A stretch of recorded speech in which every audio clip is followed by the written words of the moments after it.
Hello everyone! For today's video, mag-a-unbox tayo ng ayuda na nakukuha natin. So, ayan siya guys. Ito yung bag. At meron siyang nakalagay na Quezon City. Lungsod ng Quezon City. So, ayan. Malaki siya. Pwede siya pang outing or pamalingke, ganun. Ayan. Yan. So, titingnan natin kung ano-ano yung mga laman ng bag. So, ito pala guys, ay ayuda siya para sa mga ambulant vendors or sa mga informal citizens. Yung mga walang trabaho, yung hindi lagi yung trabaho, hindi permanente, ganun. Tapos, yun sa mga ambulant vendor is yung mga naglalako, yung mga nagtitinda lang sa tabi-tabi, ganun. So, ayan siya. So, unang-una, mayroong Danes na queso de bola. So, ayan siya. Cheese.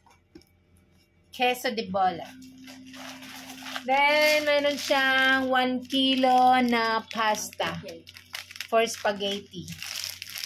Ayan. Mayroon na tayong pang Pasko. And then, mayroon tayong fruit cocktail na 838 grams. So, mix na siya. Tapos, mayroong 2-in-1 creamy sada. So, condensed po siya para sa salad. So, ayan. Ito yung lalagay. Then, corned beef. CDO corned beef. Sa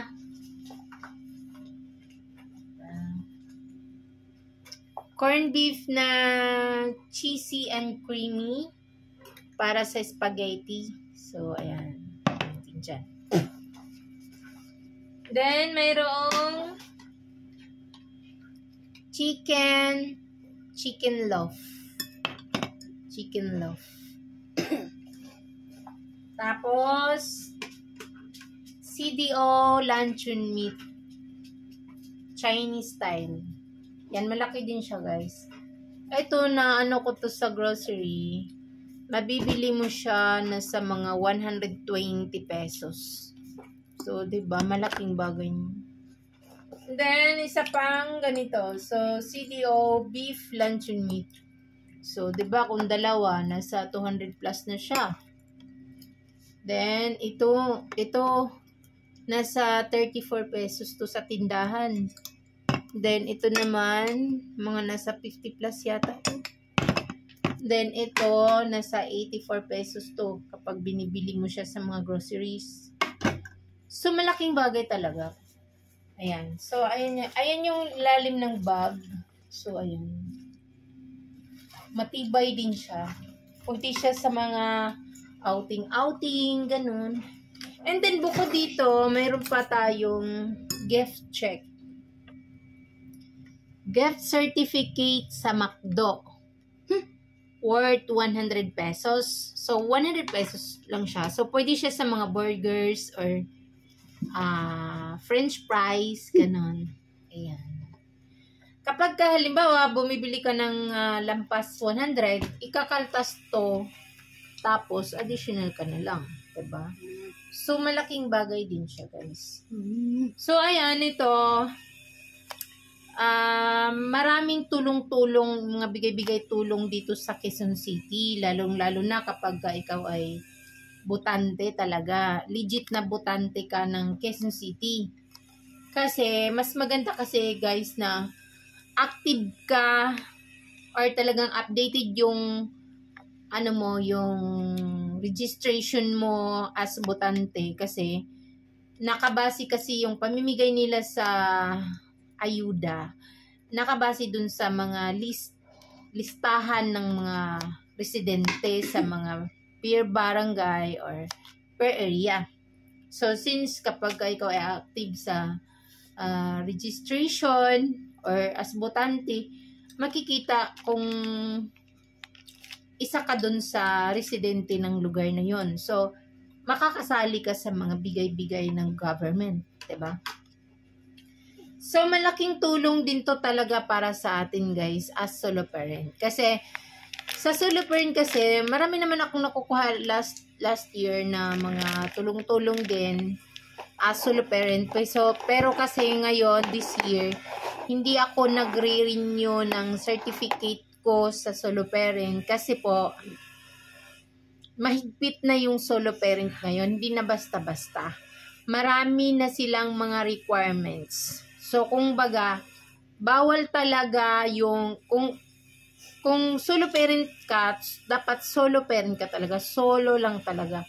As in, ikaw lang talaga ang bumubuhay sa mga anak mo. So, bawal kasi na ngayon talaga yung may tumutulong sa'yo, yung magbigay-bigay sa'yo, yung may suporta. Bawal din yung co-parenting, yung hinihiram yung anak mo, yung hinahatid sundo ng lolo't lola or yung tatay, ganun, bawal na talaga yon. So, kailangan talaga, kung solo parent talaga, as in, ikaw lang, kasi mayroon na kasi sila ngayong subsidy. Mayroon ng monthly yung solo parent. And then, marami na rin requirements. So, kailangan din ng sinumar, marriage contract kung kasal ka, and then, may seminar din, kailangan mayroon kang certificate na nag-seminar ka, ganon. Then, i-CCI ka din muna bago ka mag-undergo ng interview for renewal.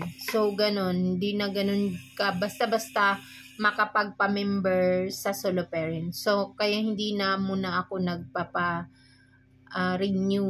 Kasi inisip ko sana kung pala rin ay doon ako magpa-member sa 4Ps. Yan. Kasi yung 4Ps, 3 ang anak na pwedeng isali doon. Ayan. Although sa solo, ganun din naman. Lahat naman pwede. Per my age limit din. So, sana makapasok tayo sa 4Ps. Kasi kailangan din talaga natin, lalong-lalo na nangungupahan ako.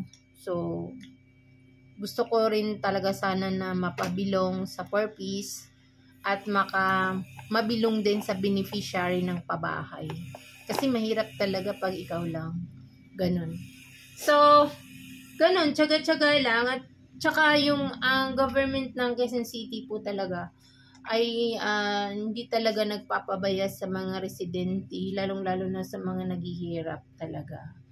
So, yun lang guys. Maraming salamat, Mayor Joy Belmonte, sa Mayor ng Quezon City, and sa barangay officials din po. Ayan. Thank you so much. God bless.